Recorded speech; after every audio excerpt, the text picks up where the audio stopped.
The aisle closed in front of her. A hand rose not to help, but to block palm hovering near the intercom. "Ma'am, please step aside," the flight attendant said, her voice low and final. The cabin hummed with late boarding sounds. Overhead bins snapping shut, shoes scraping carpet, a baby coughing somewhere behind. Every head turned. Dr. Althea Brooks stood where the aisle narrowed, her carry-on at her feet. She hadn't raised her voice. She hadn't moved. Still, the space in front of her felt owned. A radio crackled on the attendant's shoulder, static, waiting. Over the speakers, the captain's voice slid in, calm and distant. "Final boarding complete. Jet bridge scheduled to retract in 7 minutes. 7. The word hung heavier than the air. Someone's phone lifted, just slightly. The aisle meant for passage became a barrier, and she was the only thing stopping it from closing. Have you ever been treated like you didn't belong without anyone saying it out loud? As you listen, tell me in the comments where you're watching from, what city, what country, and if stories about fairness, power, and dignity matter to you. Consider subscribing to this channel. Now stay with me, because what happens next doesn't get louder, it gets sharper. The attendant didn't move her hand. She didn't raise her voice either. That was the thing about it, how quiet authority could feel heavier than shouting. "Let's keep the aisle clear," she said, eyes flicking past Dr. Brooks to the seats ahead, then back again. "Are you sure you're seated here?" The question wasn't sharp. It didn't need to be. It floated in the narrow space between them, heavy with implication. Dr. Althea Brooks glanced down not at her boarding pass, but at the scuffed edge of the carpet where 100 shoes had passed before her. She shifted her weight, careful not to step back. "Yes," she said. One syllable. Calm. Finished. Behind her, a man sighed loudly. Somewhere to the left, a zipper snagged and freed itself with a soft rasp. The plane smelled like recycled air and coffee that had gone cold. The aisle felt smaller by the second. The attendant's gaze dropped, finally, to the seat numbers, then to the carry-on at Dr. Brooks's feet. It was plain, black, no tags, no bright ribbon. The kind of bag that didn't announce anything. "If you could just step aside," she said, softer now, as if offering a favor. "We need to let others pass." Dr. Brooks didn't answer right away. She felt the familiar calculation settle in how much to give, how much to hold. She had learned, long ago, that the wrong amount of explanation could sound like an admission. "I'm fine standing here," she said. The attendant's jaw tightened, almost imperceptibly. Her fingers brushed the radio clip to her shoulder, then fell away. Not yet. A few rows back, Evan Park angled his phone without lifting it. The screen reflected a slice of the cabin. The blocked aisle. The still figure. The attendant's half-turned stance. He tapped, once. Live. 40 viewers. Mostly names he recognized from previous flights. Avgeeks, night owls, people who like to watch departures the way others watched sunsets. "What's going on?" Someone typed. Evan didn't answer. He didn't need to. The image said enough. The attendant tried again. "We're almost ready to push back," she said. "It'll be easier if you step out of the way." Easier for whom? Dr. Brooks wondered. She felt the thrum of the aircraft through the soles of her shoes, a low vibration like a held breath. 7 minutes. The number replayed itself, steady as a metronome. She reached up, adjusted the thin strap at her collarbone. The ID card there stayed flipped inward, blank to the world. She kept it that way on purpose. Not hiding, choosing. "Which seat?" the attendant asked. Now clearly, Dr. Brooks named it. "First class, window." The word landed with a dull thud. Not disbelief, exactly something more like recalibration. The attendant nodded once, brisk. "I'll just need to verify," she said, already half-turned. as if the matter were administrative now, not personal. "Of course," Dr. Brooks said. The attendant didn't go far. 2 steps, a glance toward the galley, a quick look back at the aisle. Still blocked. The radio crackled again, louder this time. Static, then a clipped voice asking about departure readiness. The attendant answered with a practiced cadence, eyes never leaving Dr. Brooks. "All set," she said into the mic. Then, quieter, to Dr. Brooks. One moment. Behind them, the live chat ticked up. 100 viewers. 200. Comments scrolled faster. "She's not moving. Why are they stopping her? That aisle's been blocked for like a minute." Dr. Brooks felt the heat at the back of her neck, the kind that came not from anger, but from being watched. She kept her hands visible, relaxed. She had stood in courtrooms with worse eyes on her. She had stood in boardrooms where silence was a weapon. This was different only in how ordinary it pretended to be. The attendant returned, posture unchanged. "There seems to be a discrepancy," she said. "What kind?" Dr. Brooks asked. The attendant hesitated. "Just long enough. We'll need to resolve it before we close the door." Dr. Brooks nodded once. "I'm happy to help," she said. Then, evenly, "Which policy are we invoking?" The question slipped into the aisle like a wedge. The attendant blinked. The radio clicked, then went quiet. For the first time since it began, the hum of the cabin felt too loud. Somewhere, a phone chimed. Evan's screen jumped 500 viewers now. The aisle remained blocked, but something else had shifted, subtle as a change in air pressure. The silence didn't last. Footsteps came from the galley measured, heavier than the soft shuffle of boarding passengers. A uniform edge entered the frame of the aisle, navy and gray, a badge catching the overhead light. Officer Daniel Ruiz stopped just short of the blockage, his presence widening the narrow space without touching it. "What seems to be the issue?" he asked, voice practiced, already angled toward resolution. The flight attendant spoke first. "We're having a compliance concern," she said. "Careful with the word. We need the aisle clear to finalize departure." Dr. Brooks noticed how the phrase floated compliance concern, like a blanket laid gently over a shape no one wanted to name. She met Ruiz's eyes. He was younger than she'd expected, alert, tired. He glanced at the carry-on, then at her face, then back to the attendant, triangulating. "I'm happy to comply," Dr. Brooks said, "once I understand which policy requires me to move." The attendant exhaled, audible. "Ma'am, let's not make this difficult," she said. "Calm down." The word landed wrong. It always did. "I am calm," Dr. Brooks replied, evenly. Ruiz raised a hand not to stop her, but to steady the exchange. "Let's take a step off the aircraft and talk," he said, lowering his voice.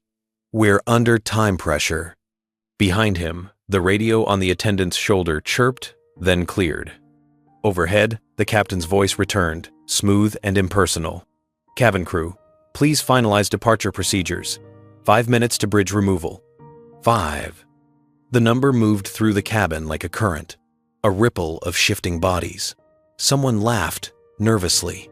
Another phone came up, then another. Evan's live stream ticked past 5,000 viewers. The comments blurred into a chorus. "They always say, calm down. Why security already? That's not de-escalation." Dr. Brooks felt the eyes, now not curious, but expectant, the kind that waited for a mistake. She kept her shoulders loose, her hands open. "Officer," she said, "I'm not refusing to cooperate. I'm asking for documentation." Ruiz hesitated, a fraction, long enough for the attendant to step in again, her tone firmer, pitched lower, meant to end things. "Ma'am, you're delaying the flight." The accusation shifted the ground. It was no longer about a seat or a policy. It was about blame. "I'm standing where I was instructed to stand," Dr. Brooks said. "In the aisle." The aisle. The word echoed with new weight. What it was meant for. What it had become. Ruiz glanced at the radio clipped to his own shoulder. He thumbed it, then stopped, as if thinking better of it. "We really need to resolve this," he said. "People are waiting." "I'm aware," Dr. Brooks said. She lifted her phone, not brandishing it just enough to glance at the screen. An email sat open. The subject line, truncated, but legible. Pre-departure safety review draft. She didn't turn it toward them. She didn't need to. "Which policy," she repeated, "are we invoking?" The attendant's mouth tightened. "It's standard procedure," she said. "Standard doesn't mean applicable," Dr. Brooks replied. The radio crackled again. This time, Ruiz answered. His words were clipped. Professional. But the mic picked up more than he intended. 3 minutes buffer at most, he said. Then he realized, and his thumb slid over the button, too late. The live stream erupted. 3 minutes? They're rushing her. Don't let them push you. The attendant's composure slipped, just slightly. "Ma'am," she said, stepping closer, narrowing the space with her body. "You need to step aside now." The move was subtle, not a shove, a claim. The aisle felt thinner, the air warmer. "Please don't crowd me," Dr. Brooks said. "There's no need to be emotional." The attendant shot back. Gender settled into the moment like a verdict. Ruiz cleared his throat. "Let's all take a breath," he said, though no one had raised their voice but the system itself. Dr. Brooks felt the familiar burn behind her eyes, not tears, but memory. Boardrooms where her tone had been policed, hearings where her composure had been praised only when it stayed silent. She swallowed. "Once. I'm asking," she said, and now her voice carried a steel edge. "For the name of the policy." The attendant looked past her, toward the galley, toward the unseen chain of command. The radio stayed quiet, waiting. Behind them, the cabin hummed, impatient and alive. Evan's viewer count climbed again. 10,000. 15. Ruiz shifted his stance, feet wider now. Not aggressive. Ready.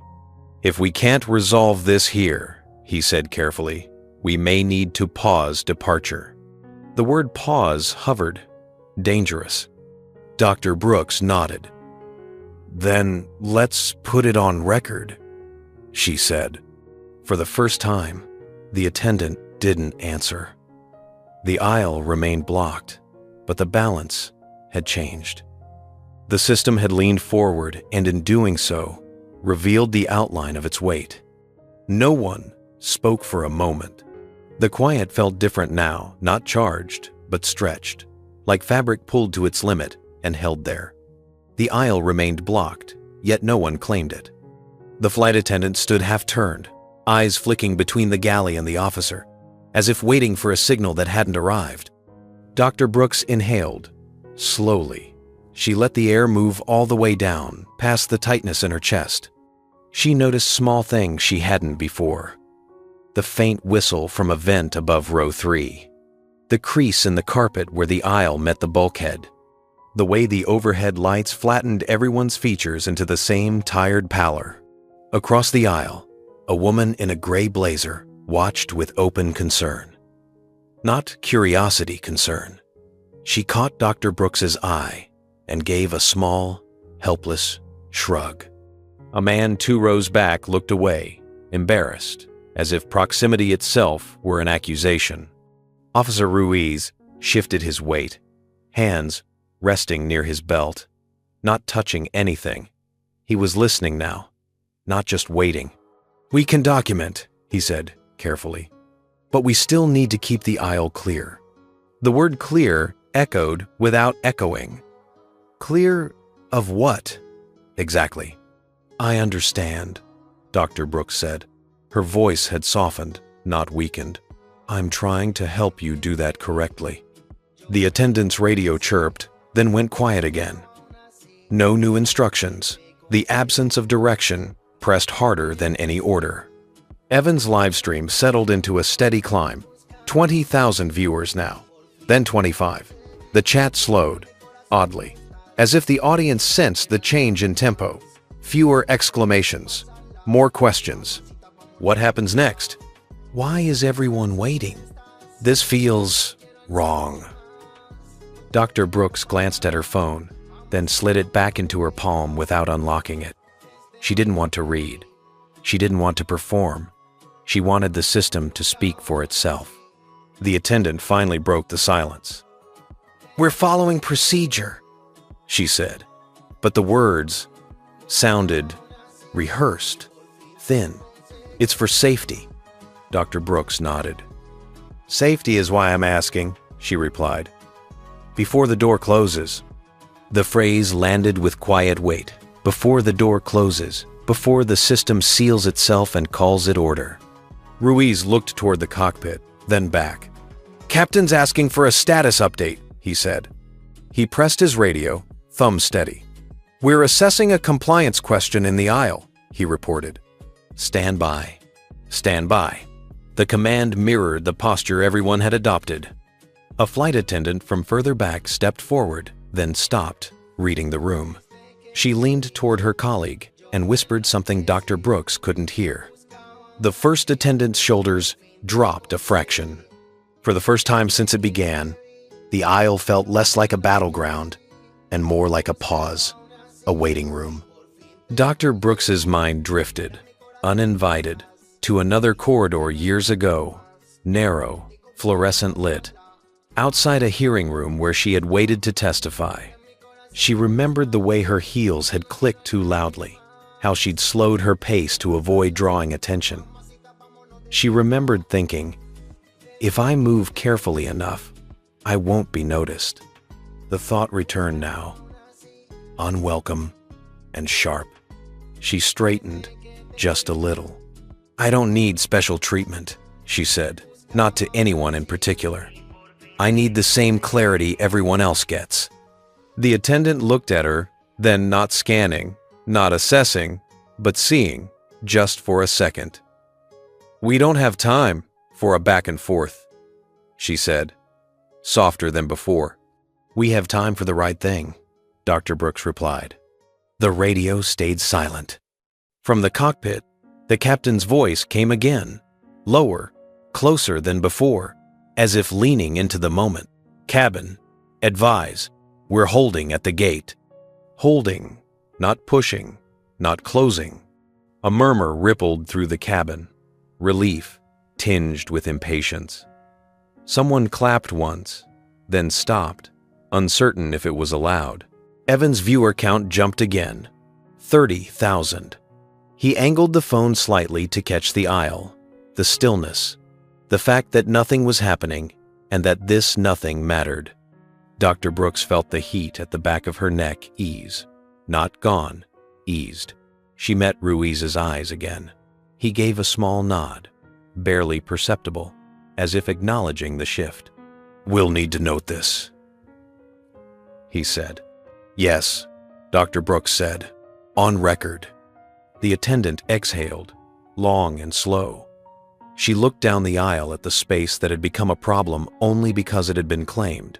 She took one step back, not enough to clear it, enough to show intent. The system had not resolved itself, not yet, but it had slowed, and in the slowing, something human had room to surface. The aisle remained blocked. The radio remained quiet. And in that narrow strip of carpet, between urgency and restraint, the story took its first real breath. The pause broke the wrong way.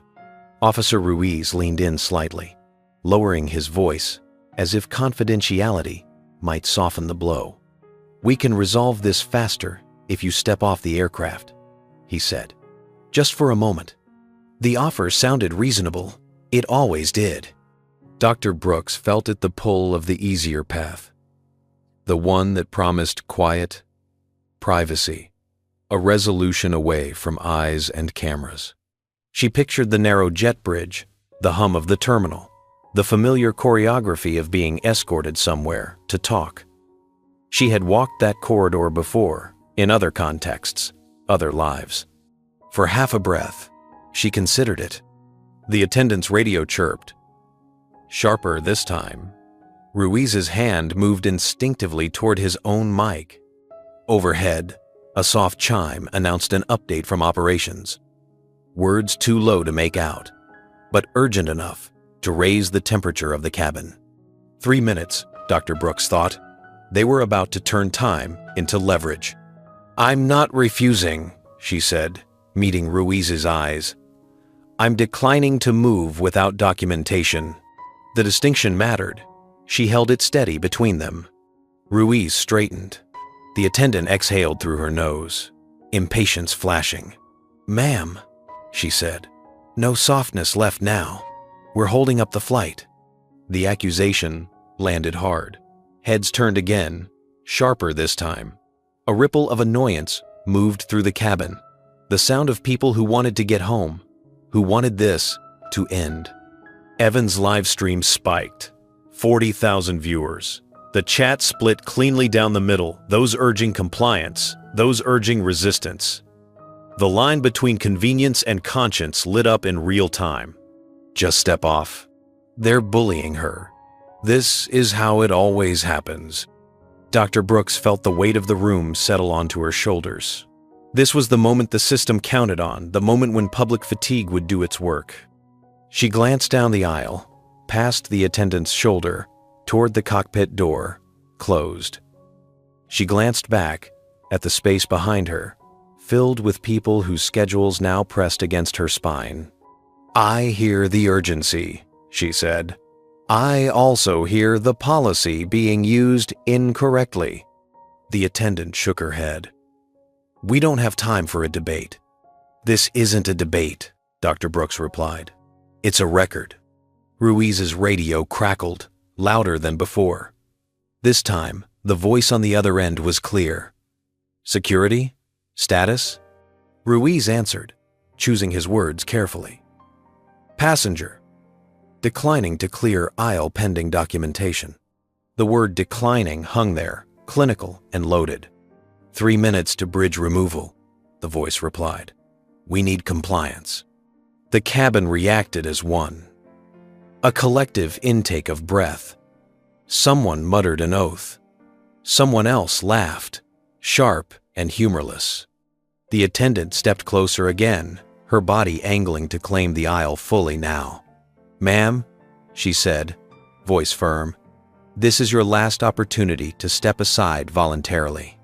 Voluntarily. The word tasted bitter. Dr. Brooks closed her eyes for a second. Just a second. In the dark, she saw her mother's hands, folded tight in her lap, during a meeting where no one had looked at her. She saw her own reflection in a glass conference table years later, practicing the calm that would keep her from being labeled difficult. When she opened her eyes, her voice was steady, but something else had joined it. Resolve, sharpened by refusal. "No," she said. Not loudly, not defiantly, simply, "No." A gasp rippled through the cabin. "I am not obstructing," she continued. "I am standing where I was told to stand. I am not delaying departure. I am asking for the policy that requires me to move." The attendant stared at her, stunned for a beat. Then her hand went to the radio. She pressed the button. "Requesting assistance," she said. "Non-compliant passenger." The words slammed into the space between them. Evan's live stream exploded. 70,000 viewers. The chat scrolled too fast to read. Did she just... That's escalation. This is going to blow up. Ruiz's posture changed, not aggressive procedural. He stepped fully into the aisle now, his presence sealing it. "Ma'am," he said louder, "if you do not comply, we may need to remove you from the aircraft. Remove you." The cabin held its breath. Dr. Brooks felt the familiar heat rise again, sharper now. This was the fulcrum. Step off, and the story would end quietly. Her dignity preserved, but the pattern intact. Stay, and the system would have to show its hand. She lifted her phone, not toward them, but toward herself, as if grounding. "I'm requesting," she said, "that any action taken be documented and witnessed." She gestured not at the phones, not at the people, but at the space itself. The aisle, the place where movement had stopped. "For safety," she added. The captain's voice cut in, unexpected and closer than before. "Security," he said. "Hold." The word sliced through the noise. "Repeat," the captain said. "Hold." The attendant froze. Ruiz's hand stilled on his radio. The cabin exhaled, shaky and loud. Evan's viewer count ticked past 80,000. Dr. Brooks didn't move. She didn't smile. She didn't claim victory. She simply stood where she was, in the aisle that had become a test, and let the system reckon with the choice it had made. The midpoint had passed. There was no easy way back. The word hold didn't end anything. It only changed the shape of the pressure. Officer Ruiz kept his hand on the radio, thumb hovering, as if waiting for the next instruction to drop. The flight attendant stood rigid, eyes fixed forward, posture locked into procedure. The aisle, once narrow, now felt sealed, a corridor claimed by the system itself. Overhead, a new chime sounded. Not the captain this time. "Operations. Cabin, be advised," the voice said, crisp and disembodied. "We are at 3 minutes to bridge removal. Confirm readiness." That, 3 minutes. The number landed like a verdict. It didn't belong to anyone. It couldn't be argued with. It simply was. Evan's live stream counter surged past 100,000. The comments blurred into a single, pulsing noise, approval and outrage braided together. "Don't move. They're counting her down. This is messed up." Dr. Brooks felt the floor vibrate beneath her feet, a subtle shift in the aircraft systems preparing for departure. The plane was getting ready to leave with or without her dignity intact. Ruiz lowered his voice, stepping closer but not touching. "Ma'am," he said, choosing each word, "operations needs confirmation. We're out of buffer." "Understood," Dr. Brooks replied. "Then please confirm which policy requires me to clear the aisle at this moment." The flight attendant's radio crackled. She pressed the button, her tone precise, almost relieved to surrender to protocol. "Ops, we have a passenger declining to clear the aisle. Request guidance." There it was again, declining. Passive voice. No subject. No cause. Ops responded immediately. "Compliance is required prior to bridge removal." Dr. Brooks nodded once. Compliance with what? A pause, not silence processing. Ruiz glanced at the attendant, then back at Dr. Brooks. "Ma'am, we need you to step aside now." The words were louder this time, carried, meant to be heard. A man in the third row stood halfway, then sat back down, uncertain. A woman across the aisle pressed her lips together, eyes shining with something like fear, not for herself, but for what she was watching. Dr. Brooks felt the heat rise again, sharper than before. She imagined the headlines forming in real time, the clips being cut, the story flattening. She imagined the quieter ending, the one where she stepped off and nothing changed. "I am complying," she said, her voice steady enough to slice the air. "I am complying with safety, with documentation, with record." She lifted her phone not to show them, but enough that the glow illuminated her hand. "I'm requesting that this interaction be logged." Ruiz's radio chirped. He answered without thinking. "Copy," he said, then realized the mic was open. Evan's chat exploded. He said, "Copy. This is on record now. They can't undo this." The flight attendant's jaw tightened. She leaned in, lowering her voice again, the old tactic. "Ma'am," she said, "you're making this harder than it needs to be." Dr. Brooks met her eyes. For whom? The question hung there, unanswered. Ops came back on the line. "Security, confirm status. We need to proceed." Ruiz swallowed. He shifted his stance, squaring his shoulders. "Passenger is requesting documentation prior to compliance," he said carefully. A beat. Then Ops, "Advise passenger that failure to comply may result in removal." The words were clean, clinical, final. The cabin reacted gasps, murmurs, a low wave of sound that rose and fell. Evan's viewer count jumped again. 150,000. Dr. Brooks felt the weight of it all press in the time, the eyes, the machinery of consequence. This was the moment the system expected collapse. She didn't give it that. "I hear the instruction," she said. "I also hear the risk." "Risk to what?" the attendant snapped, the crack finally showing. "To safety," Dr. Brooks replied. "And to trust." She turned slightly, not away, but enough to address the space behind her. "I am not refusing to move," she said, her voice carrying now. "I am asking that the reason be stated, on record." Ruiz closed his eyes for a fraction of a second. When he opened them, something had shifted. "Ops," he said, "stand by." "What?" the voice demanded. "Stand by," Ruiz repeated. "We need clarification." The radio went silent. The silence spread, thick and uneasy. The plane seemed to hold its breath with them. The flight attendant stared at Ruiz, disbelief flashing across her face. "We don't have authority to delay," she whispered. Ruiz didn't look at her. "We have authority to document," he said. Evan's live stream steadied. The chaos in the chat, giving way to a single refrain. "Don't let them rush you." Dr. Brooks felt a tremor run through her hands. She stilled them by pressing her fingers together, grounding herself in the feel of her own skin. She had stood in worse storms.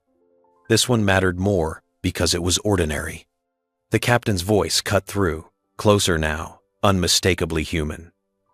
"Ops," he said, "we're holding at the gate." A collective exhale tore through the cabin.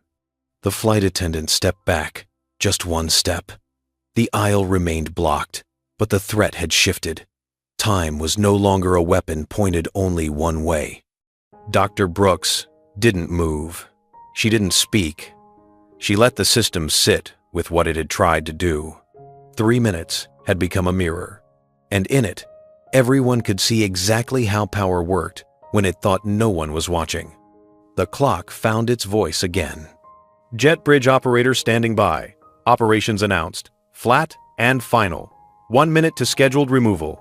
1 minute. The cabin shifted in its seats. A collective adjustment, like an animal sensing weather. The aisle stayed sealed, not by bodies now, but by expectation. No one crossed it. No one claimed it. The space had become a line you didn't step over unless you meant to end something. Evan's livestream steadied at numbers too large to feel real. The chat slowed, then slowed again, as if the audience had learned to wait. Fewer commands, more watching. Dr. Brooks felt the tremor in her hands return, faint but insistent. She pressed her thumb to her forefinger, grounding herself in the ridges of skin. She thought of the countless moments she'd spent preparing rooms for decisions, arranging chairs, setting agendas, calibrating tone. None of that applied here. This room refused preparation. Officer Ruiz stood slightly to her left now, angled not as a barrier but as a brace. He spoke quietly, just for her. "They're asking for a final confirmation," he said. "If we don't give one, ops will escalate." "Escalate how?" she asked. He didn't answer right away. The honesty came after a breath. "They'll force a decision." She nodded once. She had expected as much. The flight attendant hovered near the galley. hands clasped, posture rigid. The set of her jaw suggested resolve. But her eyes flicked toward the cockpit door again and again, searching for something permission, perhaps, or relief. From the front, the captain's voice cut in, lower than before. "Cabin," he said. "Advise status. We are holding." The word holding sounded heavier this time. Not a pause, a stake. Ops responded immediately. "Captain, we require compliance confirmation to proceed." "Understood," the captain replied. "Stand by." Stand by. Again. The radio on the attendant's shoulder remained silent, the absence pressing like a hand on the chest. Ruiz's radio chirped, then stopped, as if thinking better of it. Dr. Brooks lifted her phone, unlocked it, and glanced not at messages, not at the stream, but at a document she'd left open on purpose. The header was plain. The body, dense. She didn't show it. She didn't need to. The act itself steadied her. She looked up to find the woman in the gray blazer watching her again. This time, the woman nodded small, deliberate, an acknowledgement, not applause. "Ma'am," the attendant said suddenly, stepping forward a fraction. Her voice was quieter now, stripped of edge. "If you'll just—" Dr. Brooks raised a hand, not in command, but in pause. "I've been clear," she said. "I'm asking for the reason, on record." The attendant's shoulders dropped, almost imperceptibly. "We're just trying to do our jobs," she said. "So am I," Dr. Brooks replied. The words surprised them both with their simplicity. Ruiz's radio crackled. "Security," Ops said. "Confirm status now." Ruiz pressed the button. "Passenger is requesting documentation prior to movement," he said. His voice was steady, but something had changed. "No safety risk observed." The phrase landed like a pebble dropped into still water. "No safety risk observed." It rippled outward, touching everything. Ops paused, not processing, recalculating. The cabin waited. Evan's viewer count ticked again, then stopped. 180,000. The number no longer climbed. It hovered. Dr. Brooks felt the weight of the minute pressing down. This was the edge. If the bridge pulled now, the story would collapse into chaos. Headlines written by those who hadn't been here. Judgments passed by those who hadn't listened. She took a breath, deeper than the others. "Officer," she said, "I need this documented." "I know," Ruiz said. He looked toward the cockpit, then back. "Captain," he said into the radio, requesting hold pending documentation. The captain answered without delay. "Holding." Ops cut in, sharper. "We can't delay indefinitely." "Understood," the captain said. "We're not." Silence followed, the kind that came from too many open channels. The attendant looked at Ruiz, then at Dr. Brooks. Her eyes were different now, less certain, more human. What happens if... She began, then stopped. Dr. Brooks met her gaze. "Then we'll all know," she said. The words were not a threat. They were a promise. "Jet bridge operator," Ops announced. "Stand by." The final words of the minute landed with a strange gentleness. "Stand by." The cabin exhaled, shaky and loud. Someone laughed once, breathless. Someone else wiped their eyes. Dr. Brooks remained where she was, in the aisle that had become a question. She felt the story tightening, drawing toward a center she had not named aloud. Not yet. The radio stayed quiet. The bridge stayed connected. And in that suspended moment, time paused. Witnesses waiting the system stood on the brink of saying who it really was. Dr. Brooks felt the moment before it happened, the subtle thinning of the air, the way attention gathered itself like a lens finding focus. She didn't raise her voice. She didn't step forward. She simply turned, enough to face the cabin, the aisle, the unseen thousands watching through glass and signal. "My name is Dr. Althea Brooks," she said. The words were ordinary. The effect was not. "I am the chair of the Airline Safety and Compliance Board." The cabin changed temperature. Officer Ruiz froze, his hands still hovering near the radio that had gone inexplicably quiet. The flight attendant's breath caught audible, sharp before she could stop it. Somewhere near the window, a passenger whispered, "Oh." Dr. Brooks let the silence do its work. She had learned when to stop talking. Evan's live stream counter surged and then jumped again, numbers rolling too fast to track. 80,000. 90. The chat exploded into a single roar. "That's who? No way. This just flipped," Dr. Brooks continued, her tone measured, precise. "I oversee pre-departure safety procedures, documentation standards, and compliance audits across this airline." She looked at the flight attendant, not with accusation, but with clarity. "I'm asking you to explain on the record what policy justified blocking this aisle and initiating a removal request."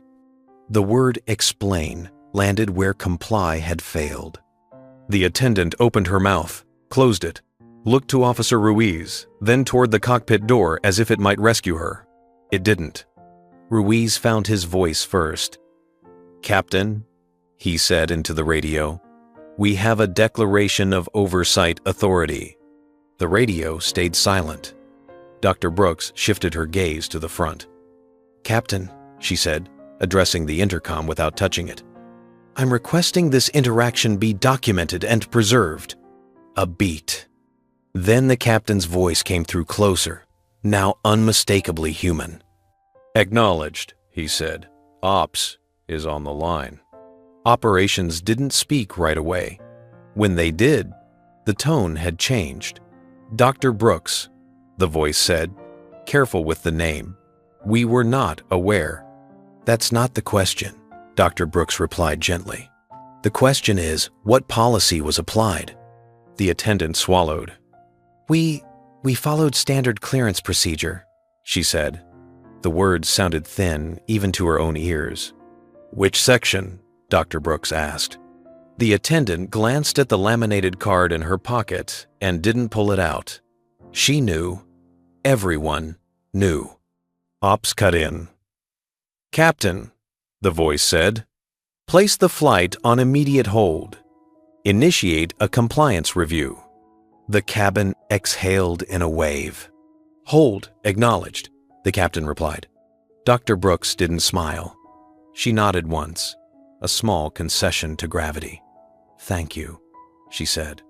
"Please note the time and the reason." Evan's chat slowed, not from lack of interest, but from awe. Screens filled with the same sentence, typed in different hands. She waited until it mattered. Officer Ruiz lowered his radio, his posture easing by degrees. He met Dr. Brooks's eyes, something like relief crossing his face. "On record," he said. The attendant stood very still. The aisle that had been her ground fell away from her feet. For the first time since boarding began, she looked unsure where to stand. Dr. Brooks turned to her, not triumphant, not cold. "This isn't about you," she said quietly. "It's about the system learning from itself." The attendant nodded. Once. A tear welled and stayed put. Operations spoke again, this time formally. "An audit will be initiated immediately," the voice said. "Relevant procedures are suspended pending review." Suspended. The word carried weight. The cabin reacted not with cheers, but with a low, collective murmur, a recognition that something real had happened, something that would last beyond the flight. Evan's live stream crossed 100,000 viewers, and then steadied. The camera shook as he exhaled. "This," he said softly to his audience, "is why records matter." Dr. Brooks felt the tightness in her chest loosen, just a little. She had not come to make a point. She had come to protect a process. The point had found her anyway. She looked down the aisle, the same strip of carpet, the same lights. Nothing had moved. Everything had changed. "Captain," she said, "I'm ready to proceed when you are." The radio remained silent. For once, it didn't need to speak. The aisle, no longer a barrier, became a witness. The cabin didn't cheer. It didn't erupt or clap or release itself into anything that looked like celebration. Instead, a low, collective stillness settled in, heavy, thoughtful, the kind that followed a truth too large to decorate. Operations spoke again, formal now. "The flight will remain on hold. An immediate compliance audit has been initiated.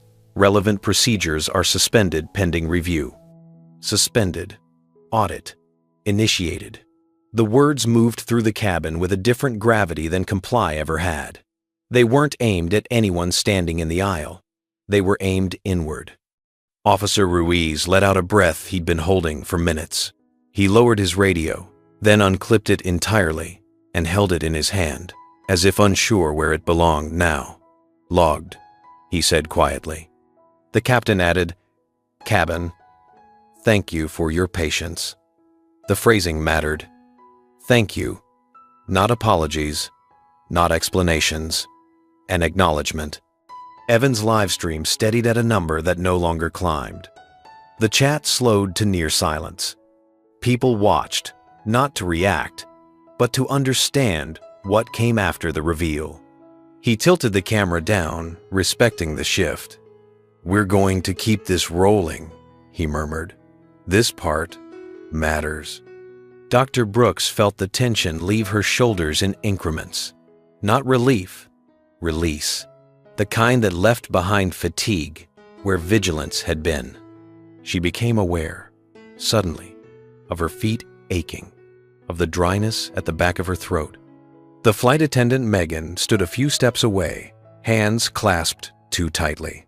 The authority that had carried her earlier had drained out, leaving a person shaped by habit and fear.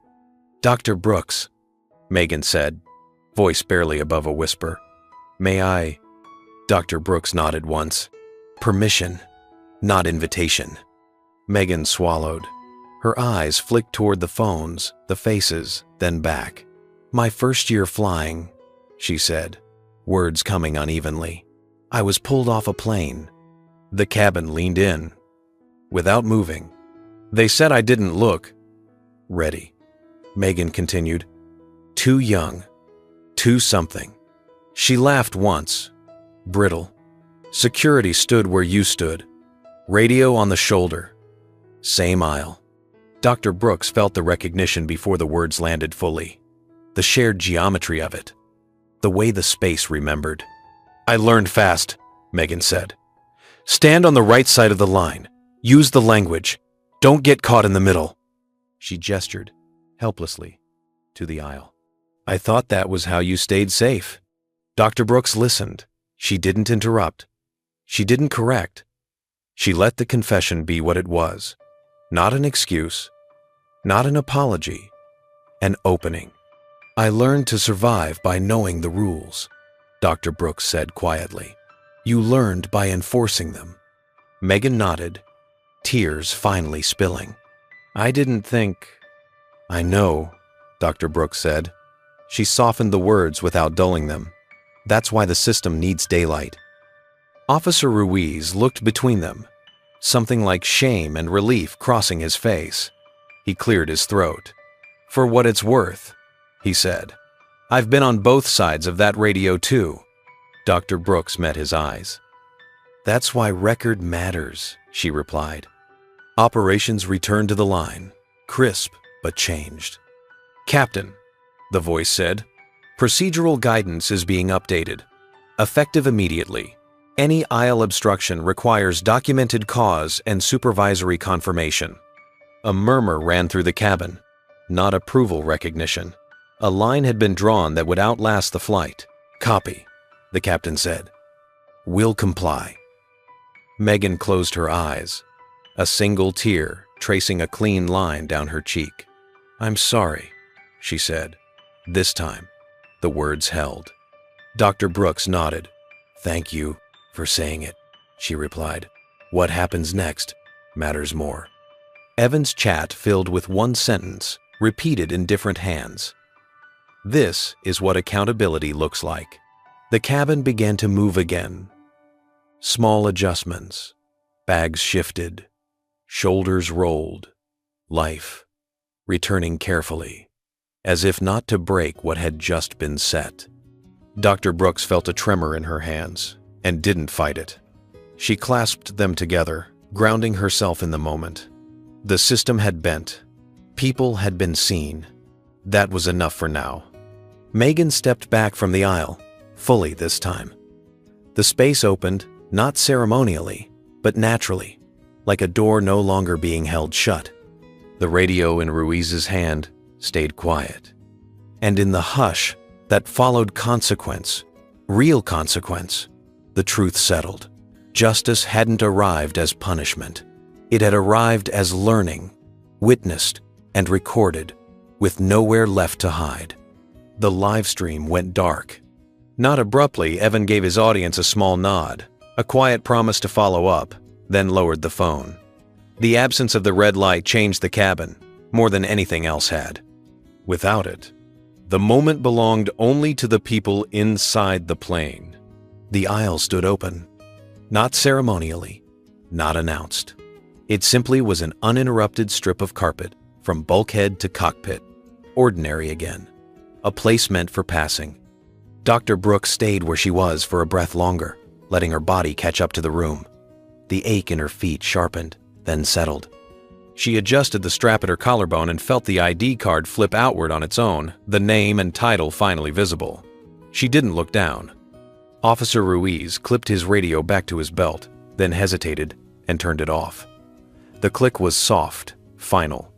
He met Dr. Brooks's eyes, offered a nod that held gratitude without ceremony. "We'll document everything," he said. "I know," she replied. Megan stood by the galley, hands still, shoulders lowered at last. The posture of enforcement had slipped from her like a uniform after a long shift. "I'll finish the report," she said. Not defensive, just factual. "Thank you," Dr. Brooks said. She meant it. The captain's voice came once more over the speakers, lighter now. "Ladies and gentlemen, thank you for your patience. We'll be departing shortly." Shortly. The word sounded almost gentle. People moved again, bags lifted, seats adjusted, conversations resumed in low tones. A man leaned out to whisper to his seatmate. A woman wiped her eyes and laughed at herself. Life. Careful not to step on what had just been laid down. Dr. Brooks took her first step forward. The aisle didn't resist. As she walked, she noticed details she'd missed before. A scuff mark near row 2, shaped like a comma. The faint smell of citrus cleaner near the galley. The way the overhead lights softened as evening edged in through the windows. Each step felt earned, not because of who she was, but because of what had been named. She reached her seat and paused. The window showed the jet bridge still connected, metal ribs quiet against the aircraft. For a moment, she rested her hand on the seatback and let her breath go. No one was watching now. Her phone vibrated once, a message from her assistant, no doubt already aware of everything. She didn't open it. Not yet. She sat. The seat felt the same as it always had, cushioned, unremarkable, human. Across the aisle, Megan caught her eye one last time. There was no script for this part. Megan lifted her hand, uncertain, then let it fall. "Doctor." Brooks offered a small smile. Not absolution, not distance. Recognition. Officer Ruiz moved back toward the front, steps measured.